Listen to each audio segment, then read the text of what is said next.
વાલા ભાઈઓ અને બહેનો, આપ સર્વને 2025માં પ્રભુ આપણને લાવ્યા માટે આપણે પ્રભુનો ખૂબ આભાર માનીએ છીએ.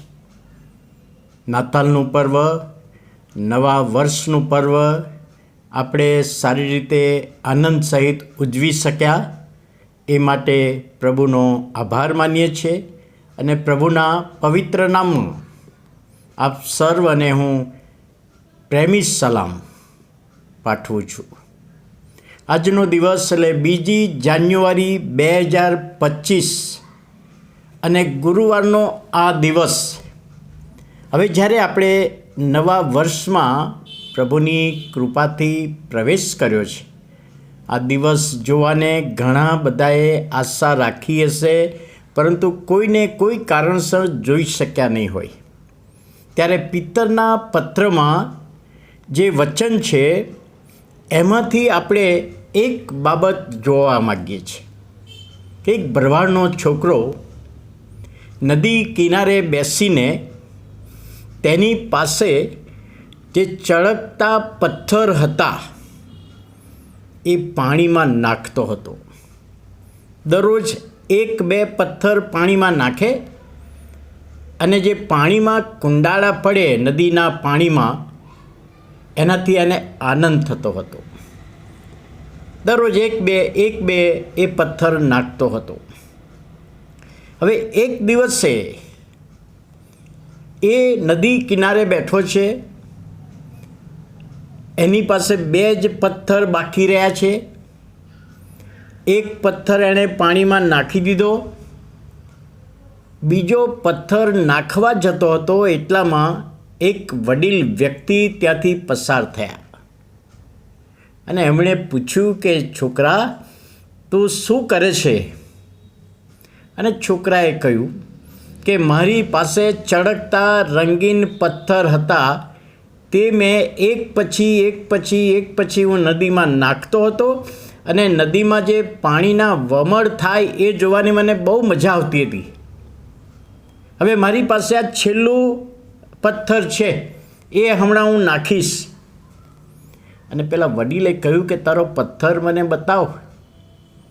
અને જ્યારે એણે પથ્થર બતાવ્યો ત્યારે વડીલ કહે છે, તને ખબર નથી, આ પથ્થર નથી, આ તો મોતી છે. આની તો કેટલું બધું મૂલ્ય છે, તને ખબર નથી? તકના મને નથી ખબર.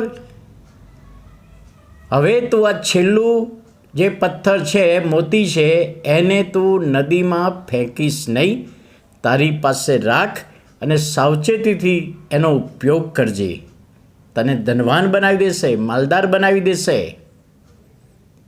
અરે અંકલ, મેં તો કેટલા બધા પથ્થર નાખી દીધા, આવા ને આવા જ પથ્થર નાખી દીધા.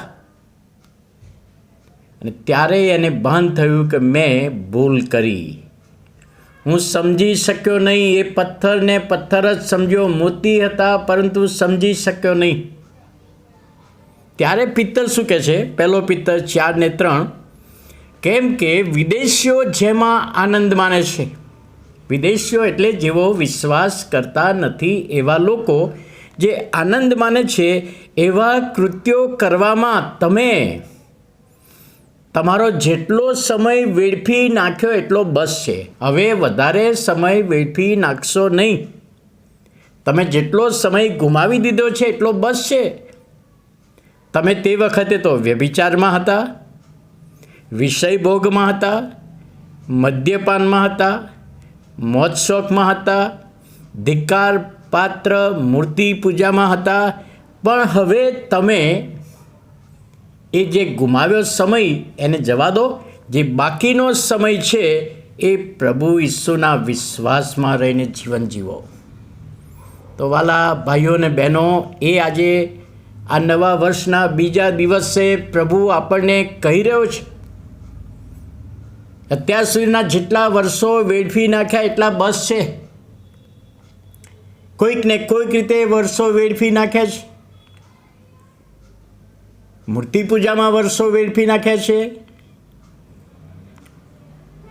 વિષય ભોગમાં વર્ષો વેડફી નાખ્યા, વ્યભિચારમાં વર્ષો, મદ્યપાનમાં, મોજ શોખમાં, ત્યારે એ સમય હવે બસ છે. હવે એનાથી તમે આગળ સમય લેશો નહીં. 2024 સુધી જે થઈ ગયું એ થઈ જવા દો, પણ હવે 2025 આગળ છે. તો આપણે એ નવા વર્ષમાં પ્રભુ ઈસુ ખ્રિસ્તને પોતાના જીવનના તારનાર તરીકે સ્વીકારીને આગળ વધીએ. અત્યાર સુધી ગમે તે રીતે સમય વેડફી નાખ્યો. 2023, 24, 22, 21 કેટલા બધા વર્ષો વેડફી નાખ્યા છે આપણે. તો પ્રભુનું વચન કહે છે, હવે વિદેશીઓ જેમાં આનંદ માણે છે એવા કૃત્યો કરવામાં તમે તમારો સમય વેડફી નાખ્યો એટલો બસ છે. હવે તમે પ્રભુની સાથેના સીધા સંબંધમાં, એટલે આજનું વચન મને અને તમને કહી રહ્યું છે કે આગળનો સમય વેડફી નાખીએ નહીં. કારણ કે આ સમય પ્રભુએ આપ્યો છે. 2025નું વર્ષ પ્રભુએ આપ્યું છે. પિત્તરે પત્ર 62થી 64મી સાલમાં લખ્યો. છૂટા છવાયા ખ્રિસ્તીઓ હતા એમને લખ્યો, જેઓ જુદી જુદી રીતે ઘણા બધા પોતાનો સમય વેડફી રહેલા. અને વાલા ભાઈઓ અને બહેનો, પ્રભુએ આપણને તાલંતો આપ્યા છે, સમય આપ્યો છે. તો આ નવા વર્ષમાં પેલા ભરવાડના છોકરાએ ઘણા બધા પથ્થરો, મોતીઓ વેડફી નાખ્યા, પાણીમાં નાખી દીધા. હવે એક બાકી રહ્યું. તો આપણી પાસે પણ એક છે. 2025નું વર્ષ આગળ શું થવાનું છે જાણતા નથી. તો વાલા ભાઈઓ અને બહેનો, હવેનો સમય પ્રભુની સાથેના સંબંધમાં આપણે વિતાવીએ અને પ્રભુ એનો આશીર્વાદ આપે. પ્રાર્થના કરીએ. વાલા પ્રભુ, અમે તમારો આભાર માનતા તમારા પવિત્ર નામને ધન્યવાદ આપીએ છીએ કે આજનો આ સમય તમે આપ્યો, 2025ના વર્ષનો બીજો દિવસ.